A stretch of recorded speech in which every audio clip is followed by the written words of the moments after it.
Votre attention s'il vous plaît. Cet élément est en ligne là. Contactez-nous pour savoir s'il est aussi disponible en la langue de votre préférence. Évangile-éternel.com. Si c'est l'évangile éternel que vous recherchez, alors c'est ici. christequality.com. Les cieux sont à la portée de votre main, juste par un simple clic de la souris. La rubrique Pasteur et Thème vous présente aujourd'hui l'homme de Dieu, le bien-aimé, le prophète Médard Kiala. Recherchez-vous les enseignements du prophète Médard Kiala? Allez sur christequality.com/medarkiala.html. Les enseignements sont disponibles en texte, audio et vidéo.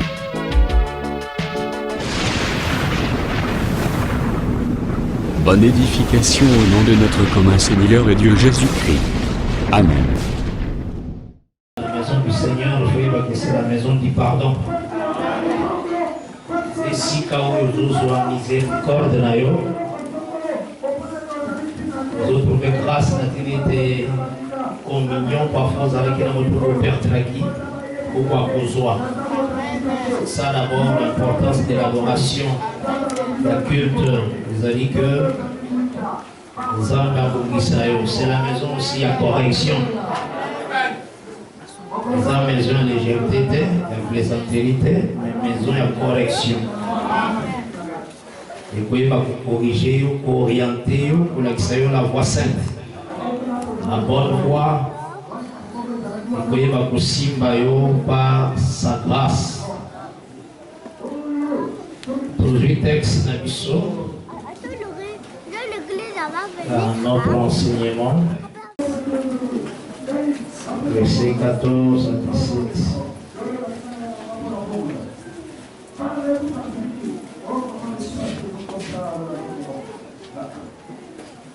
Je lis au nom du Seigneur Jésus-Christ.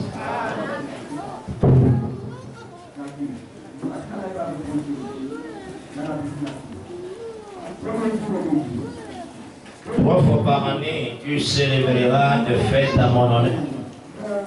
Tu mangeras de pain sans levain, comme je t'en ai donné l'ordre. Car c'est dans ce mois que tu es sorti d'Égypte.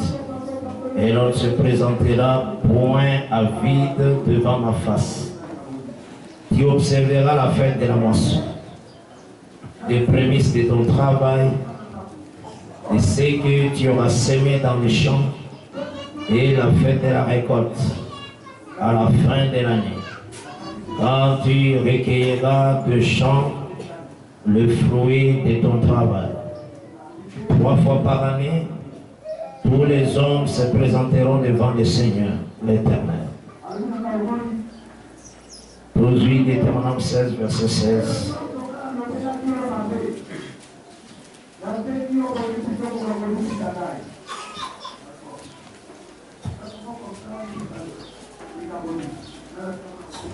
Trois fois par année, tous les hommes d'entre vous se présenteront devant l'Éternel, ton Dieu, dans le lieu qu'il choisira. À la fête des pains sans levain, à la fête des semaines, à la fête des tabernacles. On ne paraîtra point devant l'Éternel les mains vides. Okofanda, comme bon Jésus-Christ.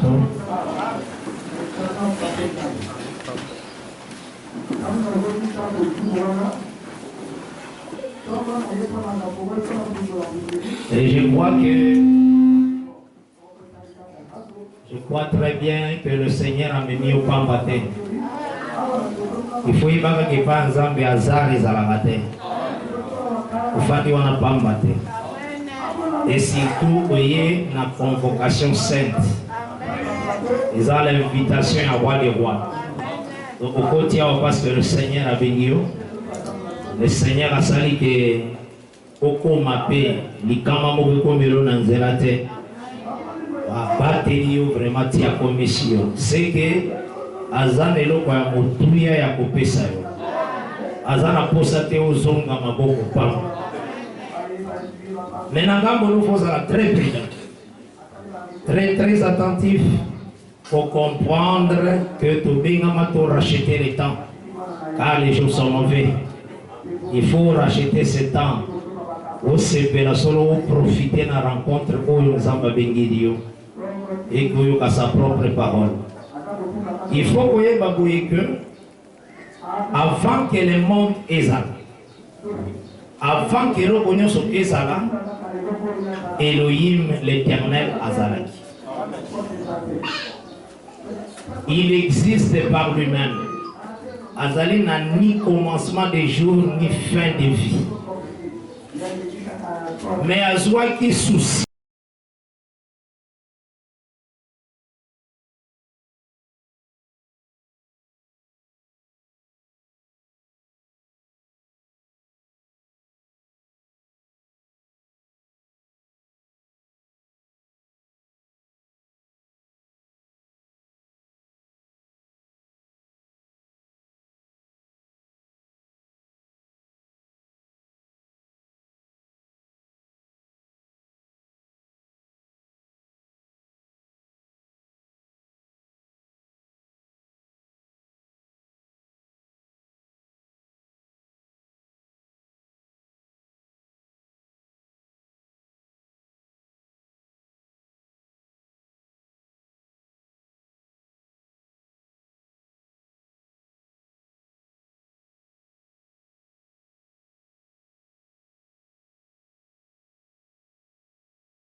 Jésus-Christ. Parce que talon et années esika ozoko ezosimba yo équilibre. Ce qui y a est le aux équilibre. Donc le Seigneur de gloire a bien aussi na terre sous talon. Vous avez la donc le talon c'est que ça l'a blessé. Donc c'est que Adam a besoin qui mutu azalaki koluka lolengeni na kozongisa mutu. Il faut y baboye. Nzambe tango asali mutu abenga ye mutu. Donc abenga ye l'homme. Ça va? Aye ko bengi Adam na sunu. Vous avez la main?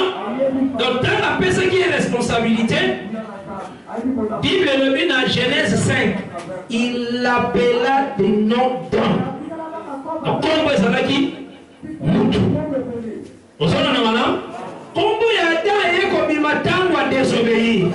Ne aye kiti abano ba Adam où est-il? Adam où est-il? Avant péché kombo Adam ezalaki. Kombo ezalaki ou ezalaki? Non. Parce que si j'ai une vision d'abord les amis, présentation des hommes. Vous savez là? Donc cela veut dire, tant aux hommes on a l'homme, ils sont en réalité responsables. Oyo Zamba pesi héritage et ça Oyo Zambe atie na lolenge kazo to s'appelle Loba na bon Zambe parce que Adam to ça après to cité. Vous savez na mana Mikolo afanda ki na jardin d'Eden à ça même Mikolo na to sakate. Donc son 8e jour. Donc yeba ki Adam to ça 7 jours. Mais 8e jour, attention. Vous avez la madame? Donc c'est ça. Simbaga Abou, Angolan Zambé, Olégé Zamba Kousougabisu. Donc c'est que, tant que vous avez qui l'homme, obéissance c'est ça. Soumission, respect à parole. Mais après ça, il y a Koshité. L'aspect à l'homme, Zambé Abouba qui a eu pas la Nesokotangi Esaïe chapitre 13. Esaïe 13. Aeko Sapola. Amazolo Banatina ya Babylone. Parce que Babylone a respecté la parole de.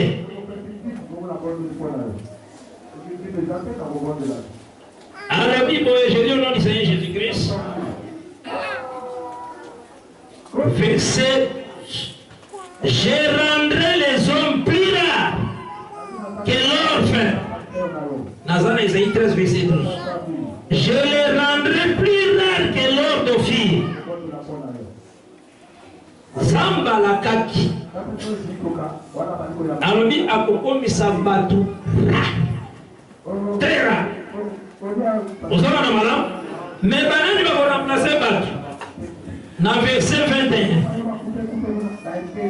Verset 21 à venir. Où est-ce l'écriture sainte? Les écritures dans Zambé, des Zamba, l'objet à rendre Batola. Ça va? Maintenant, il va remplacer place à Bat. Verset 20 à 22. Elle ne sera plus jamais habitée. Elle ne sera plus jamais peuplée. L'arabe n'y dressera point sa tente. Et les bergers n'y parqueront point leurs troupeaux. Les animaux du désert y prendront leur gîte. Les hiboux rempliront ces maisons. Les autruches en feront leur demeure. Et les boucs y sauteront. Les chacals hurleront dans ces palais. Et les chiens sauvages dans ces maisons de plaisance. Son temps est près d'arriver et ces jours ne se prolongeront pas. Alongoli balobi que je rendrai les hommes rares. Banane va remplacer par homme. Les hiboux. Et ça est de Banza. Et il y a qui a pas mis son autre côté. Hein? On est dans Zambet. Il y a comme un capier solo. À rendre ma homme rare. À remplacer banane. Baïbou. Baoutriche. Bassa. Bachakal. Bamonde Batongi. Mavanda Punaba. Vous savez, madame? La parole a été rejetée. Parce qu'on a vu témoignage comme Babylone a rejeté la parole. Vous savez, madame? c'était seulement tant au moni, attends-moi qui parole. Toute la terre, aux hommes, on a battu Bazali. Aux hommes, on a battu Bazali, mais sur la terre. Mais battu, aux hommes, on a battu. Ce sont des chacals, des hiboux. Aux hommes, on a nous sommes des hiboux en cravate, en veste. Ce sont des hiboux, des chacals. Prenez une parole et moi, Camille. Quoi? Dieu a rendu les hommes là. Très là. Maintenant, Asali est les boya. Et les moyens en réalité, ça n'a pas Abraham. Abedi a le bonheur dans la Banyama. Donc, Abraham, quitte ton pays, quitte ta patrie, va dans les pays que je te montrerai.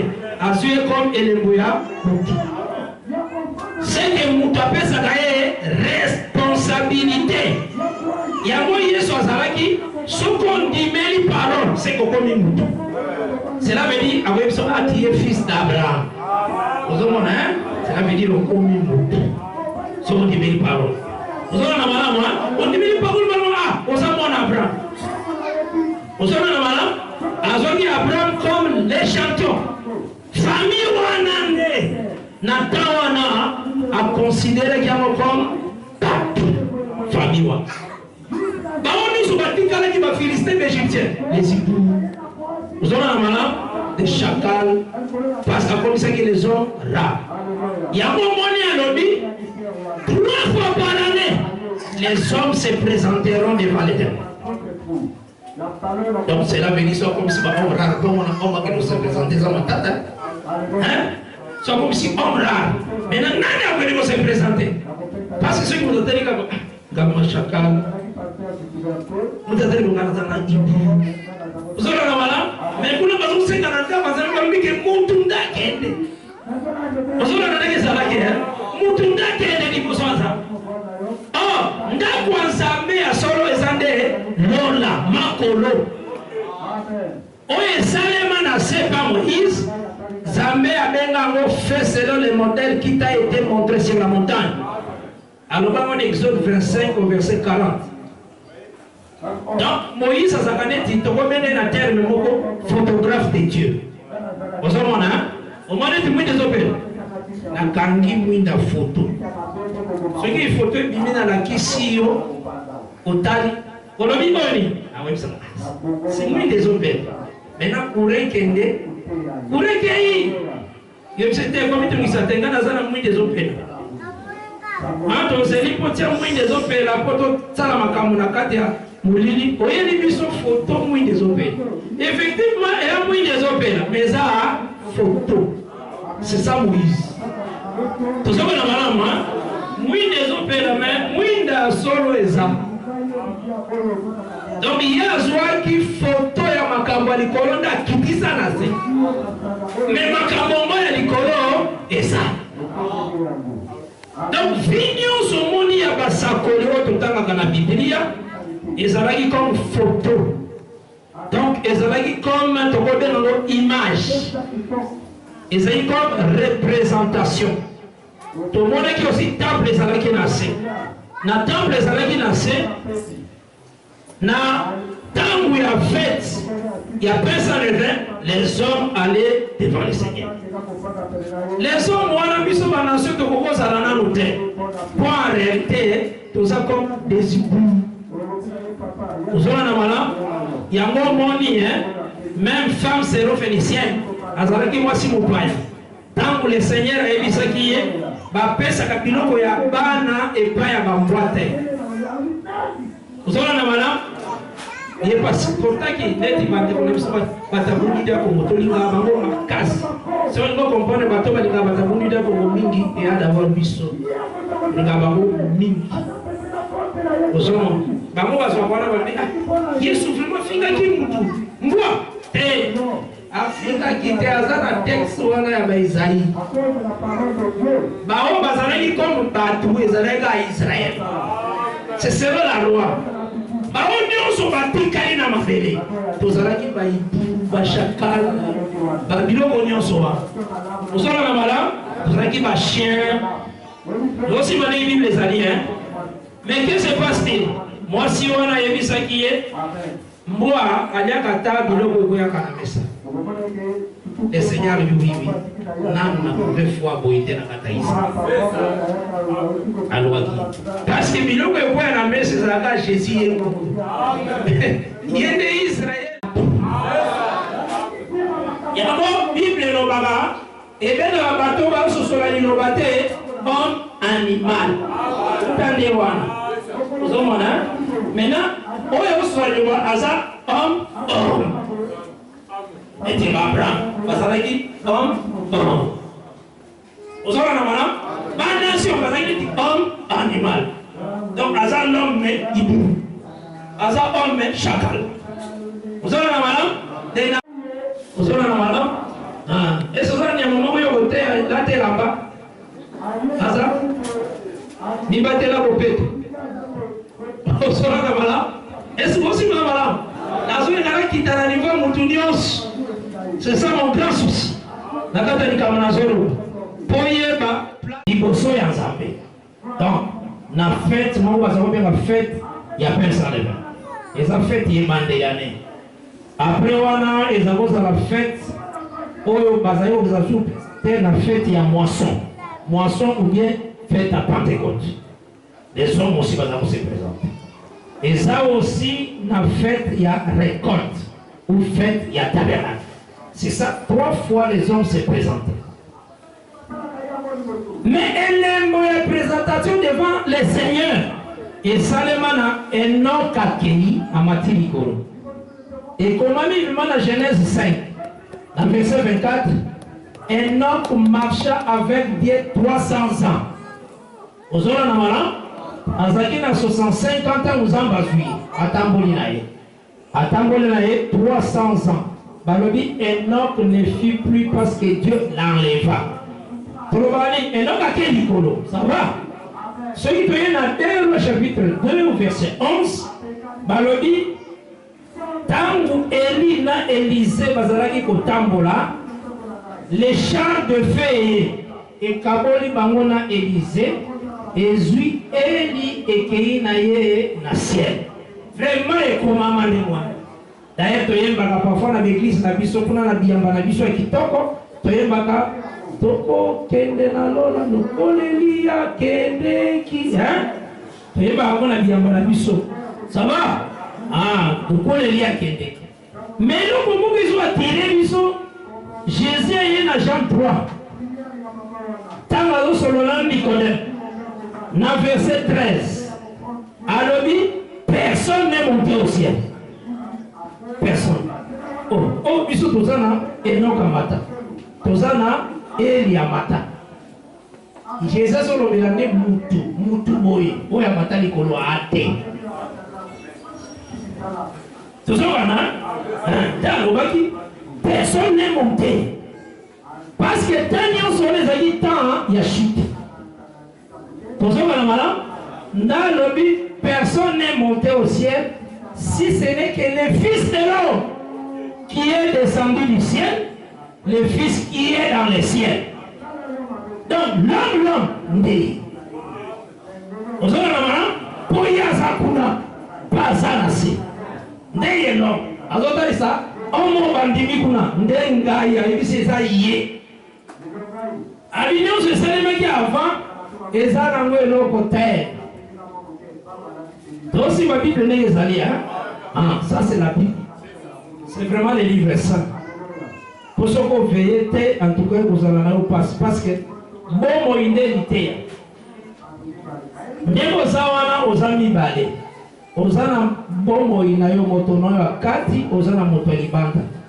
Moto libanda aliaka fufu, aliaka oba benga soki makoko, aliaka eloko boye, aliaka likemba, aliaka bo. Soka lewa na ndazi makasi. Moto wakati pe aliaka biloko ya kolia. Mais biloko ya kolia oyo te. Ozana na mala Mutalibanda somozu ya site sévérique. Otie na mate solamba kebele. Otie litanga moka site sévérique. Otuni walipa. Tochega litanga mokolia. Omwana madesho zebele. Yonga litanga moka. Okolia? Pone koyola. yaka litanga moko ezaka moke okolia kwani okobela ngo nyonso poison wana eza mpo na nzoto ozala na mala cela veut dire mpo na nzoto mpe mosusu wana kebanga na biloko ozoliaka koloba te mbo eloko kaka moke kaka erreur oyo nga nazobanga nzambe nazotosa kaka eloko moko tosala expérience kena eloko kaka moko tozwa kaka madeso ebele totika litanga kaka moko moke tribusonia soko kovive eloko ozomona wana eloko moko wana yango nde mpe koboma yo epai ya nzambe 9 sur 10 ozwi te okomata classe te 99% oéchoué epai ya nzambe baproklame ko epai ya nzambe ozwi 99% échec moko grave epai ya nzambe ezalaka 100%. Or 100% yo kokokango te eza par la grâce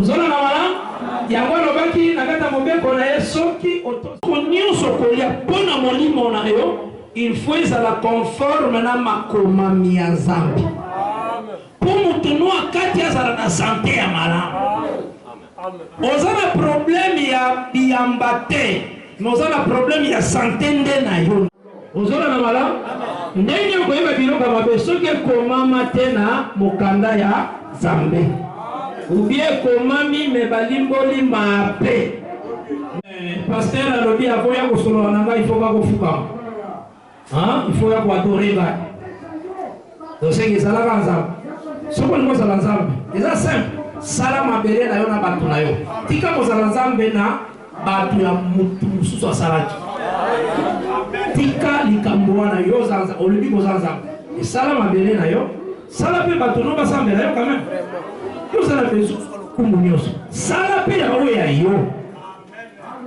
komo kozala nzambe na mabele ya nzambe mosusu lokola toyebi balocataire ebele bazali banzambe me na mabele ya nzambe mosusu ntango na kaka na baveni okomona bango ozolana baza banzambe azala nzambe na ye me nzambe na locataire nani alesaka ye nzambe mosusu nani apesaka ye sante nzambe mosusu me na ye pa se proclame nzambe soni te oyo ozolana mala biso nzambe na biso ye ndakela likolo pese amibetaka mpe nalobi ke natanda likolo na loboko na ngai ozona na malamu nasala mabele na liboko na ngai alobi seul je l'ai fait amibetaka tolo seul je l'ai fait ye moko ozona na malamu tosambelaka nzambo atika tongo vite liwa ekokaka ye te alonga liwa ayebisa basi mpo nini kozokende koluka ngai esika ya bawei ye aza na pomoi ozona na malamu nzambo tozobelela aza na pomoi nde totalisaki boye ke l'homme en réalité oyo aza kuna azalaki mpe na se c'est Jésus-Christ maintenant susi ya Jésus ezalaki nini azwa biso baoyo tokwesamaki deja na kati ya Adama parce que Romains 5 verset 19 elobi na transgression ya motu moko bato nyonso bakwei ozala na malamu azwa biso azongisa biso tokoma bato ozala na malamu donc kozongisa biso tokoma bato elingi koloba azongisa biso na bomoi na vie na nature ya liloba ya nzambe donc soki azongisi okomi moto lisumu ekozala mosika na bomoi na yo okozala na motema na yo ekozala na miziki ya mokili te okobana oyoka ngo mabe wana ozongi moto me soki ozoka miziki ya mokili kitoko wana oza nano ibumu nzambe nde aloba eza bato te oza nano chakal ozala na malamu ça ce sont les écritures de Dieu mais ntango ozongi mutu okoyoka ene na likambo nyonso ya monde motema na yo ekangama nde na bosantu motema na yo kolinga bolamu okolinga kosalela moninga mabe te ozala na malamu motema na yo vraimen kozala motema moko ya miséricorde okozala moto okangaka bato na prison te na motema na yo pasi sala bato mosusu asambelaka makanga nokole na prison alobi ye tokotikalaka kosolola te tokosolola kaka soki ata na cimetière on dirait kozala makasi ya kosolola na cimetière nde azomiloba kaka na cimetière nde tokende kosolola yo limaka bakosali après la mort vient le jugement. Dieu t'a donné le temps pour se repentir. Obongisa vie na yo place oyo kanga motema yo za spécial te ke ye ke yenda salaka mabe yo salaka mabe te Bible Jésus-Christ alobaki voici comment vous devez prier dans Matthieu 6. Pardonne-nous nos offenses comme aussi nous pardonnons à ceux qui nous ont offensés. Okozwaka pardon ya péché ceux qui ont limbisi ba o basala mabe. Na lobi ba o basala malamu te mabe vraiment. On lobi peke ma o expliquer pe mabe. Oui, asala mabe. Alors on a même dans notre père. On pardonner ou ya offensé yo. C'est ça la parole. Maintenant yo ko pardonner ou ya sala mabe. Ye ko sala mabe te. On pardonner les. On pardonner ou ya offensé yo. Et ça la bato mosusu abangaka ndoki. Donc c'est comme si tango azalaki na libumu ya mama na ye azalaki komibate azalaki kose protéger makasi mpo ndoki alia ye te jour pa botamaki baboti mwana aza na maternité on dirait azalaki wana neti bebe azosurveillaka bato nyonso kozala komema ye yo te yo te kende on dirait azalaki kosurveille bato nyonso me bandoki bamema yo yebi te babundisa ozalaki bebe bakoka yo te nani abatela yo ozalaki bazopona yo te na kata berso lelo nde ndoki azwi makasi ya kobundisa yo palongi yo lelo bata nyonso aluka yo wana akoka kozwa yo te lelo nde akoka kozwa yo te. Bible elobi aime tes ennemis. Nous sommes apprendre que non quoi ça ndoki banda kulinge makasi wana zoto sa banza. Mais soko omoni oyoki motema koyina keba okende ni fiero. Linga ye sambela pona ye. Osona na malamu poisa faible makasi te. Osona na malamu on sait plus que vainqueur par le sang de l'agneau qui a été répandu. Il n'y a pas que l'œuvre de la croix est l'œuvre de victoire. Ça va? Et là, on a fait tourner dans la carte de la casse. On a pas que Mosala na ekulu chez ça, Mosala na elong. Pour la femme de la mingi. Mais total qui t'a vous savez qu'on le même père. Total ça qui que Jésus-Christ. Tanga sali mosala na ele kulusu. Totanga bekritie na kopona ke nikosi ça. Matthieu 27.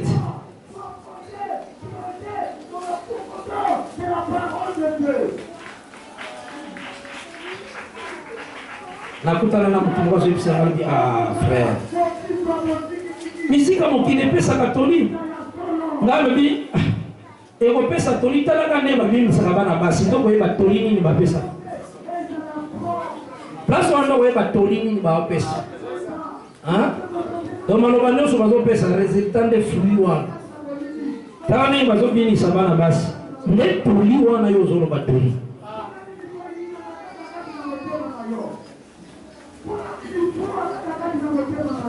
bateni ya chambre babimisi yango na salon après babimisi yango na veranda après comme normal na kalezaki impossible teni wana etambola na nzela même mpe efana na veranda na biso ezaki impossible banani babimisi yango libanda bato ya baseri bafilme ya baseri bazolatelaka biloko ya bato beloko moko très démoniaque alors moto azotala yango lefene azotala yango atali sorte ya couture ye pa ke ya lobi ke ngai susi na ngai eza nazonga neti Adam Eve ndenge bazalaki bilamba ayebika azoprogresse avancement tout droit.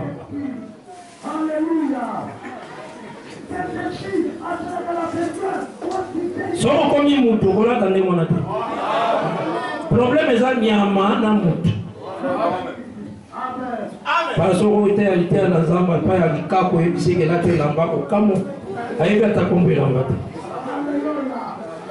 Ya usanti ezalaki na moyebi mo ya monene ya Congo Kinshasa.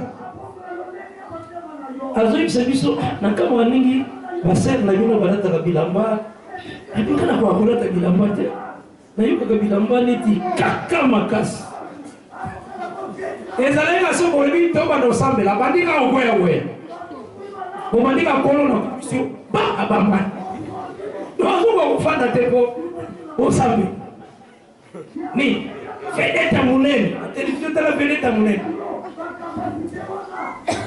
akokaka bilamba na ayeboka lobiki akokaka bilamba na nzoto te ase santaka ke ntango aza batenini wana alataka wana nde ayokaka bien me bomekaka kosambela azoka kosambela te omonike moto vraiment aza mosika makasi ebi eza vie ya perdition kozolanda mana kosakana na vie na yo te ce qu'un homme aura semé c'est ce qu'il moissonnera. Bible dit on ne se moque pas de Dieu. Alors d'abord le Seigneur a sali première présentation. Dans Matthieu 27. Dans Banda partir du verset 50, tina verset 54. J'ai dit au nom de Jésus-Christ. Jésus poussa de nouveau un grand cri et rendit l'esprit. Et voici le voile du temple se déchirant en deux. Dans Matthieu 27, dans le verset 51, dans le verset 54. Depuis le haut jusqu'en bas, la terre trembla, les rochers se fendit, les sépulcres s'ouvrirent, et plusieurs des corps des saints qui étaient morts ressuscitèrent. Étant sortis des sépulcres après leur résurrection, après la résurrection de Jésus, ils entrèrent dans la ville sainte et apparurent à un grand nombre de personnes. Dans ce qui est le verset 53. Donc, Nazu aussi, Éphésiens 2, verset 6 et 7. Éphésiens 2, verset 6 et 7.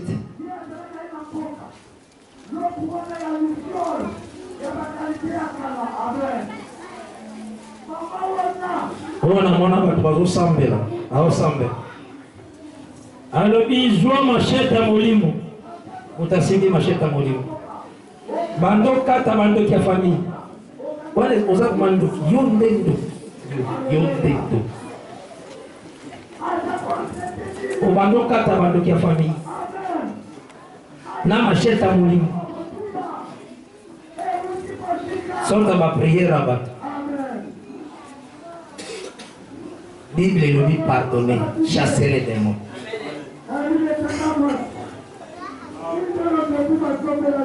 Vous machette à mourir, vous avez sorte à battre, vous avez qui sont mon ignorance.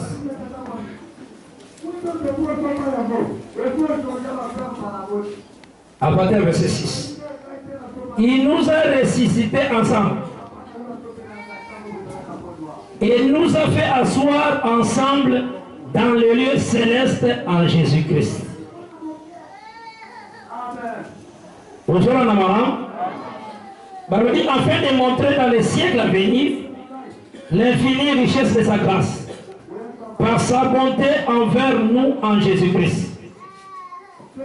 Donc, Bible des zones du Misaburi. Omoni ndege mwana za elenge. Ndege azawana bana na ye nyonso azana bango na kati na ye. Tanga kokola asisi kelasi azwi musala akotalisa baboti atalisi bato kefwa bana.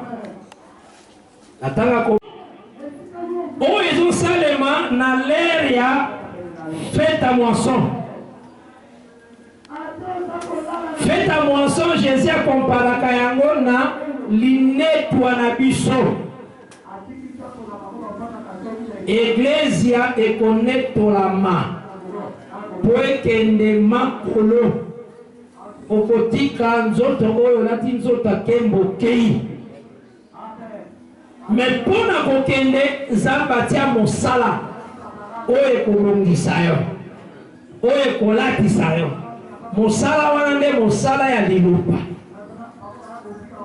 nde atalisi yango na Colossiens chapitre 1 les versets 27 na 28.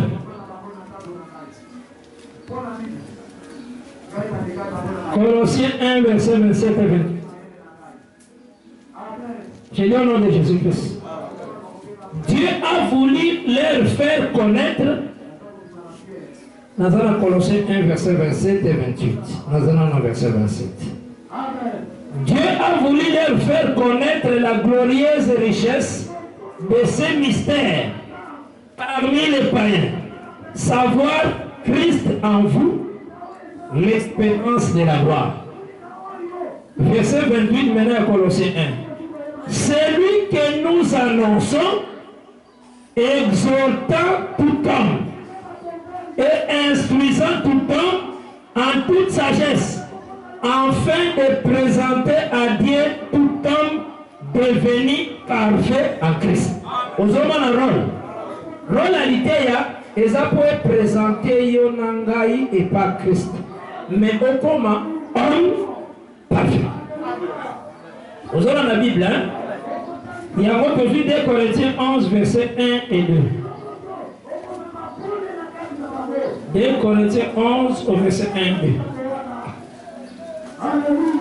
Oh, si vous pouviez supporter de ma part un peu de folie, mais oui, supportez-moi, car je suis jaloux de vous, d'une jalousie de Dieu, parce que je vous ai fiancé à un seul époux, pour vous présenter à Christ comme une vierge pure. Donc, tant que vous comparez l'église comme une vierge pure, l'église ezali libota oyo ezui mateya ya mabete. Ozona na mala eboyi mateya ya mabe nde virginité au balobaka spirituelle. Donc abateli kingondo na ye. Ozona na mala yango nde Bible elobi. Donc présentation oyo ezosalema na linetwa ekozala na mokolo tokotika mabele lokola Yesu amata tokomata pe. C'est Philippiens chapitre 3 verset 20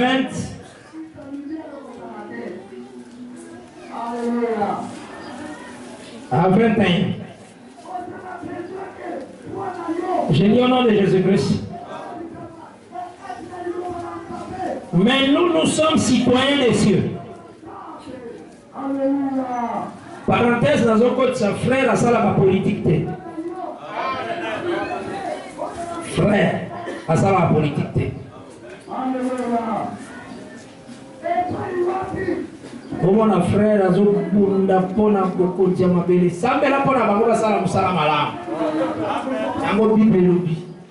Sambela pona bango basala musala malamu. Et ça c'est comme un politicien. Oh, naza opposant, oh naza boyte. Et ça musala na yote. Tika ba o basala ka basala. Yo sambela kaka ba fika tango molai, ba umela ba koka kosala pe misala malamu. Ozona na malamu, mais yo landa nzela nzambe. Bonani. Le diable a combattu à l'église par ses cornes. On a Apocalypse 12. Vous aurez la malade. Vos continuons sur ma belle contre l'église. Verset on est à la vambi sur notre salé. Vous aurez la malade. C'est ça Apocalypse 12. Mais on dit qu'elle a versé. Quand Dieu approuve la voix de quelqu'un, il dispose même à sa faveur ses ennemis. Il y a un monde qui est là. Vous avez un malin? Donc, écoutez la politique.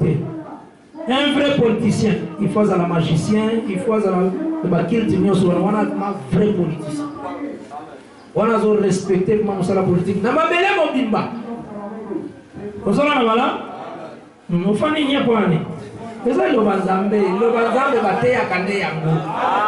Pour le faire nani. Le banzambe bate ya kande yango.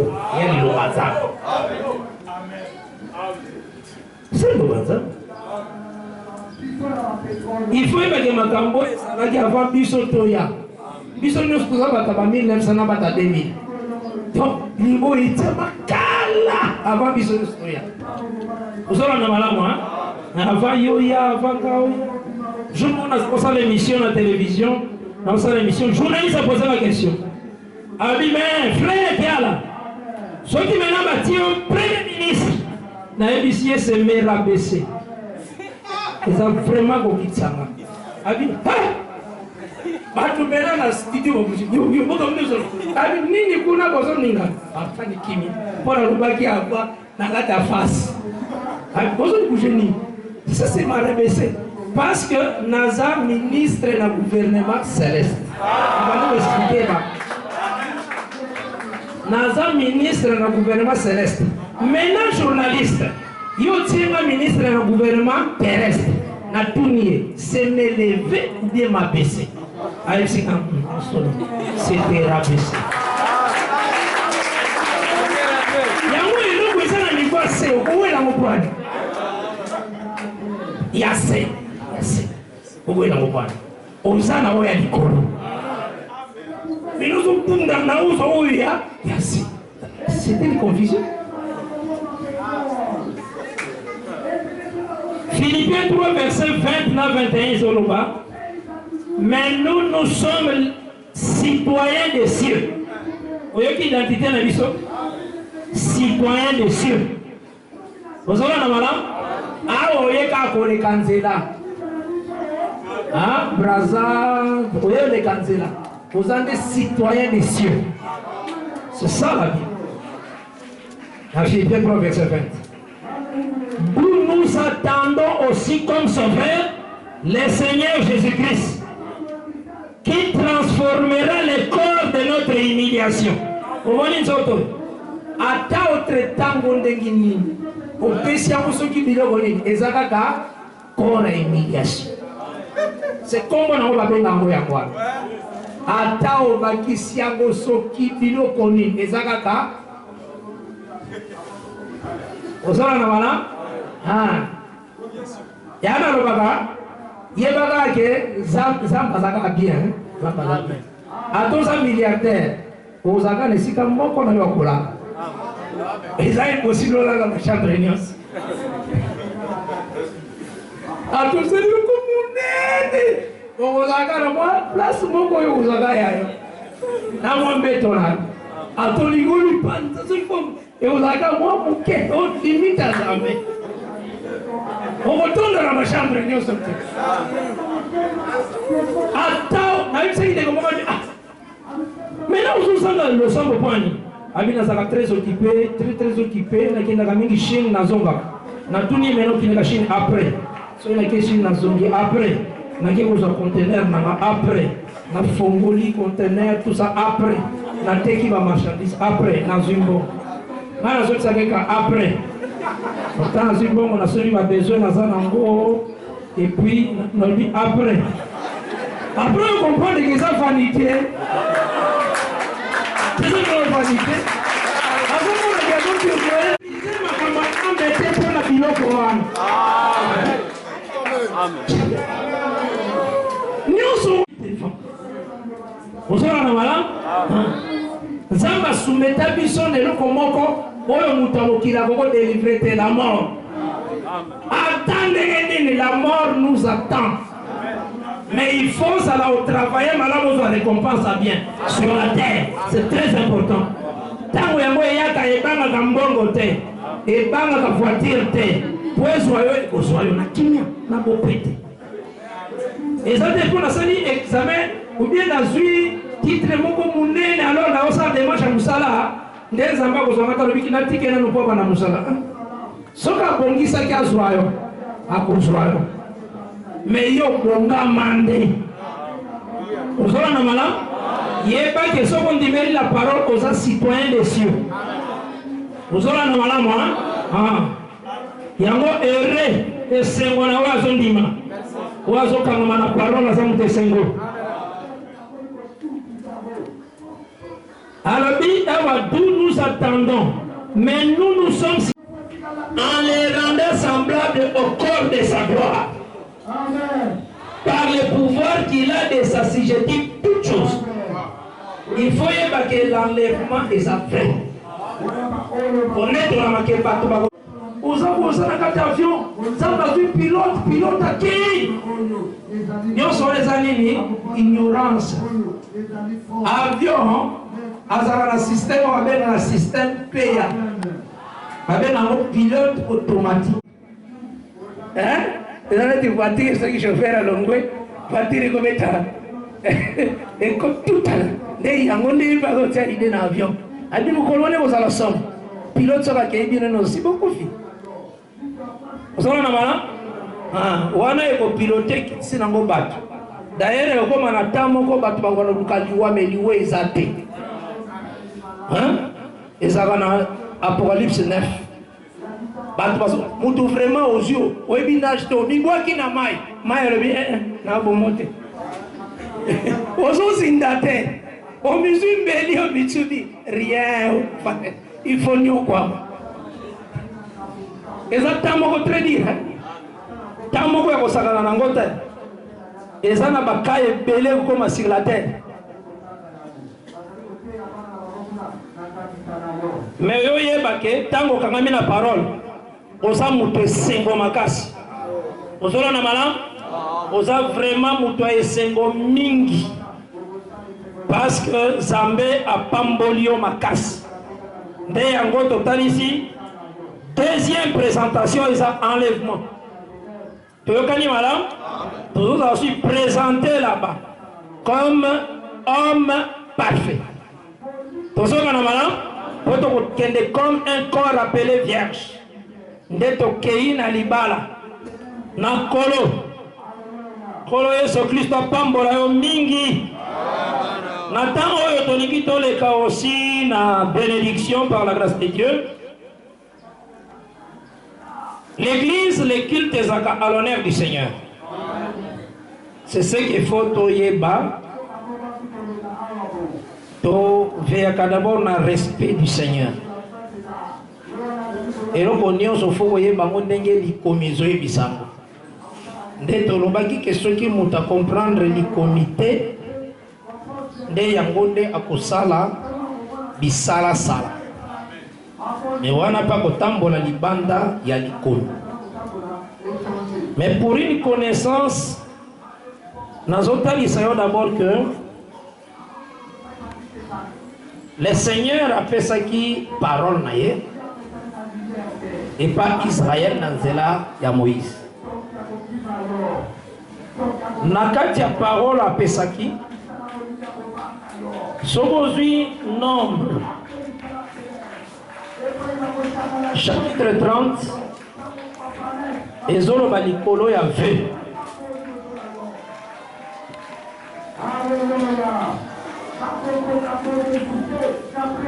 Tangi à partir du verset 1. Moto mususu mwana ye église akipe na ye Bible te. Foyaka na Bible Bible. Sombande Bible vraiment. Ozala nango. Voilà tiens. J'ai lu au nom de Jésus-Christ. Dans le verset 1, il y a nombre 30. On note verset 1, il y a verset 17. Moïse dit aux enfants d'Israël tout ce que l'Éternel lui avait ordonné. Moïse parla au chef des tribus des enfants d'Israël et dit: voici ce que l'Éternel ordonne. Bon, on a mal à violer l'ilobanaye te oyalobi.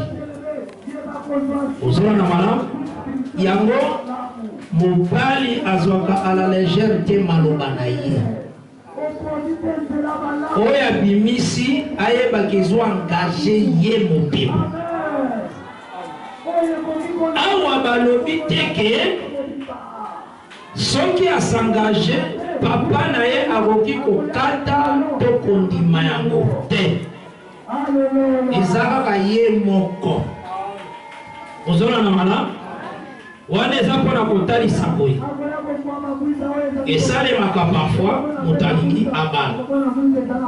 Mais famille na ye ya frère wana balobiki en tout cas biso ndenge toza boye toza soki bata kote ya weso yela biso kaka mwasi ya kote ya weso wana ni bapapa ya mobali. Bible elobi te mwana te. Maintenant balobi te fo yeba ke bapapa bazali banzamba se tuna papa ozwaki yango wapi.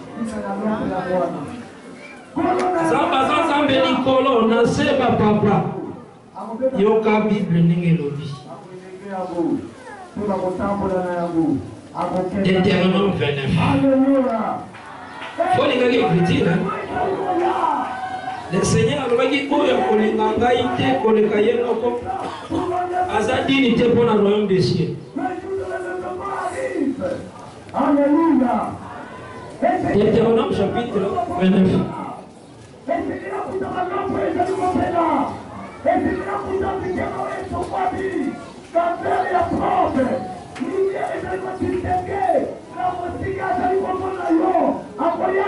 Nazo Zwango pour la protendre.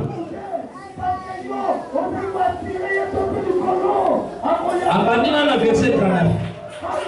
Vois Deutéronome 32. Deutéronome 32 verset 39. Bao balobaka Yesu afani pe na loboko mobile ya tata.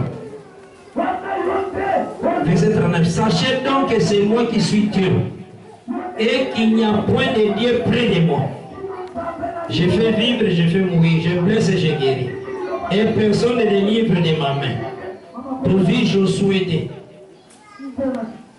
Autant que verset 39, Pembe Nzambe moko azalaka te. Yeba Jésus-Christ ndenza osapelaka Nzambe nde Jésus ye moko.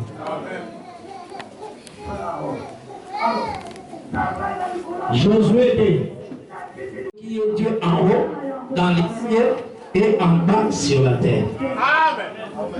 Comment y a papa Nzamba se verset wana ezalaka te. Nzamba se il est éternel kaka. Comment bato bokumisalela likambo ezalaka te ozalaka adversité na Nzambe ye aza neti Nzambe yo mpo ye Nzambe ozomona te kozomimemanga bakotosama na bana na bango kose respecter. C'est la Bible. Mais kozwa te otia eloko oyo eza parole te ozona na mala. Maintenant Nzamba continue ninga azakopesa Moïse alobi boye lorsqu'une femme, dans verset 4 maintenant il y a nombre 30, lorsqu'une femme dans sa jeunesse est à la maison de son père fera un vœu à l'Éternel et se liera par un engagement et que son père aura connaissance du fait qu'elle a fait et de l'engagement par lequel elle s'est liée. Si son père garde le silence envers elle, tout fait qu'elle aura fait sera valable. Oh, il y a moi si. Il y a moi si les osenga ma parents. C'est ça la Bible. Et tout engagement par lequel elle se sera liée sera valable. Mais si son père la désapprouve, les jours où il en a connaissance, tout se veut et tous les engagements par lesquels elle se sera liée n'auront aucune valeur. Et l'Éternel lui pardonnera parce qu'elle a été désapprouvée de son père. Donc, l'église a fait la terre, oh, sœur, on a frère, balingi baba à la main, ma bonne ya ma sœur, ma boy, frère à la sœur, ils sont au combat, Isaïe, quand on a papa molim, aux années baptêmement. Baptêmement vraiment. Parce qu'avant moi, si à Kenelibala, il faut famille naïdima. On est à mon père quoi zambé. Et pas mon bail à ta famille, on se goy. Mais hier, mon go, à respecter parole naïe. Zamba et mariage. Voilà une Bible. Voilà mon frère. Famille est le dit que y a la bisoka moi si à Kota na biso. Il n'y a pas un frère mon batuna qui est l'église. Et comment vous mettez nos balatés? Oh, c'est la mondaine de la naïveté. C'est la mondaine de la naïveté. Donc, avant c'est là, il y a quand même une question, frère à l'église, mazo vérifier ma soeur. Atoni, vous avez colonie. Tout na sœur, est-ce que vous avez dit pas visiter votre femme? Pour tout les colons, pour moi le colon n'est pas ça, pas un molim. Vous avez colonie, maintenant si on a eu ces colons à Bangwa qui bien. On dirait que ça me la pouvoir gagner dans beaucoup de Bangwa. Ceux qui passent à ta wesso, on dit que vous savez la magasin pour la soukavi, donc nous faisons la wesso. On a vu ça, nous sommes la pouvoir ça les fois là qui n'est moins grave. Donc quand on a fournir mes forts les apports qui n'est moins grave. Comme ça, vous avez quoi? Avant l'inga moto pour azakota mokonaï. C'est la Bible. Nous sommes sauvés non par la chair et le sang. Nous sommes des enfants de Dieu par le pouvoir de l'esprit. Les salués par grâce au moyen de la foi. Vous savez, madame? C'est ça la Bible. Maintenant, tant que moi si à Kobala, maintenant, charge na engagement na comme il est au mobile à Bondimato à Koboy. Et il y a des familles. Maintenant, il y a la Bible, il y a le nombre 30. Verset 11. Lorsqu'une femme dans la maison de son mari, comme il en a quoi moi, fera des vœux ou se liera par un serment et que son mari en aura connaissance, s'il garde silence envers elle, elle ne les éprouve pas, tous ses vœux seront valables. Et tous les engagements par lesquels elle se sera liée seront valables. Mais si son mari les annule, le jour où il en a connaissance, tout fait, et tout engagement sorti de ses lèvres n'auront aucune valeur. Son mari les a annulés et l'Éternel lui pardonnera. Moi, si je regarde papa n'a mis sur la lobby. Il papa est soukeli avant Kotanda. On est en Zambé. Donc, tant que moi, ça continue maintenant, charge ma caméra de son mari. C'est ça la Bible. Après, ça a orienté les sous sur la famille. Mais, ça a orienté la mobile. Ce qui est la famille, vous avez la dépense par jour 3 sosos. Vous me mettez la main à côté.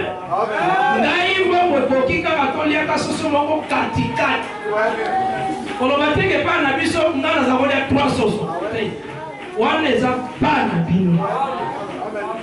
Awa tokokika kosomba ka soso katikati. To samoba. Vous avez un malin? Autant nous sommes papa, ça va changer ma liste. Voilà papa, quand il peine à changer ma liste, tant qu'on a coco canayang. Mais parfois pendant 6 mois, on a voulu qu'on a somba moko, on a sombi moko. On a voulu si monsieur soupé, vous allez en avoir un peu d'ouvrir. Vous avez un malin?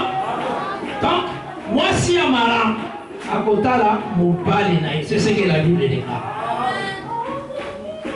Maintenant, il faut que dans l'église, l'église a un rôle à bénir. Mais l'Ibala est seulement dit de l'Obu. Parce que n'a pas Moïse, Moutandi Maka mariage des des parents, sacrificateurs. Vous avez un malin? Maintenant, l'église est bénir. N'a pas de Zambé est bénir. Na place ni par rapport à Genèse 2 Dans Genèse 1, verset 26 à 28, par le dit, Dieu les bénit. Place 1. De cette bénédiction, il fallait que tu aies un Zambe pour Pambola. Bandana Zambe, Pambola, Kaka, marié te. Pambola, Kapé, parfois moi, na Botamaki, Bayenaye, Pamboli. Vous avez un malam? Ceux qui vont marier, Bazali, Bayena, Bango, Pamboli. Ceux qui veulent qu'on soit baptême, Bakoya ben à l'église, à Pambola. Donc, on Pambola va marier, Ndenga va Pambola avec Bana. Ndengi va Pambola ka, et Motauti, qu'on soit baptême. Et ça, t'es que tu recommandes, tu vas dire, Moulongo Kuna. Ba marier, ba comité, alors, t'as la moine, ba son kota. T'es où est cette église? On est commis salon, il y a noces, il y a frère. Vous avez un madame, on a besoin pas à pas. On se soit simbié la moine assis. Netikaka, oui, maman netikaka. Vous passez par la simba, la moine assis, man. Vous avez un madame. Vous avez un madame? La fête qui est l'église, c'est à l'honneur de l'éternel. Vous avez un madame? Mais on bénit les mariés, nous collons aussi to bénissaka. L'enfant, to bénissaka aussi, moutaouti. Baptême, pour les commander aussi, bah, tout qui n'est pas foi. En voyage, pour les commander, bah, tout sous qui n'est pas ça la paix. C'est dans la bénédiction qui se fait dans la cataclysme. Ce qu'on a besoin, il y a que ça, la cause, c'est à l'excès de bonissaka. Et qu'on a un temps où est bonissami. Festin de noces, il y a pasteur qui savent. Vous avez la madame? Tant que vous avez la festin de noces, na sœur Bernadette. Vous avez la madame? Bénédicte plutôt. Donc c'est que dans Katinamo, il faut comprendre que l'église reste l'église. Et tu comprends la théorie de l'église? Montonion, soit comme on va dire n'importe quoi. Non. On a présent l'église, respect présent dans l'église. Vous savez comment là? Mais tant que tu aussi ça, culte na biso, après ma bénédiction na biso, tu aussi culte, tu sali ma service nyonso et sili. Après on attend tu sili ici ma kamuna biso nyonso. On a te permettre yaka kopi semboti. Yaka koyamba, yaka kosala ko. L'église est ça où elle était. Zoka malam, wana so kusisi kilte. Kimia ezala na yo na sengi boye service nyonso d'abord esalema. Tiba service nyonso esili aussi au fond bapesi ba programme a semaine après na yo uzunga pona sala service ya bénédiction. Tebukani malam, que la paix du Seigneur est à la Merci d'avoir suivi ce message et que Jésus-Christ vous bénisse. Si vous avez une question à l'intention de l'homme de Dieu, si vous voulez que l'homme de Dieu prie pour vous, si vous voulez vous confier à l'homme de Dieu, ou si vous voulez tout simplement bénir l'homme de Dieu, contactez-le directement si ses coordonnées sont disponibles depuis sa page. Sinon, contactez-nous et nous lui transmettrons vos préoccupations. N'oubliez pas de faire un tour à notre page évangélisation pour voir en quoi vous pouvez vous rendre utile à Christ par cette œuvre. Que Dieu vous bénisse tous. Amen. ChristQuality.com. Les cieux en un clic de la souris. Évangile-éternel.com, le site de l'évangile éternel. Christ et Quality Fondation, équilibrer la manne ramassée dans le désert de sorte que chacun ait un numère.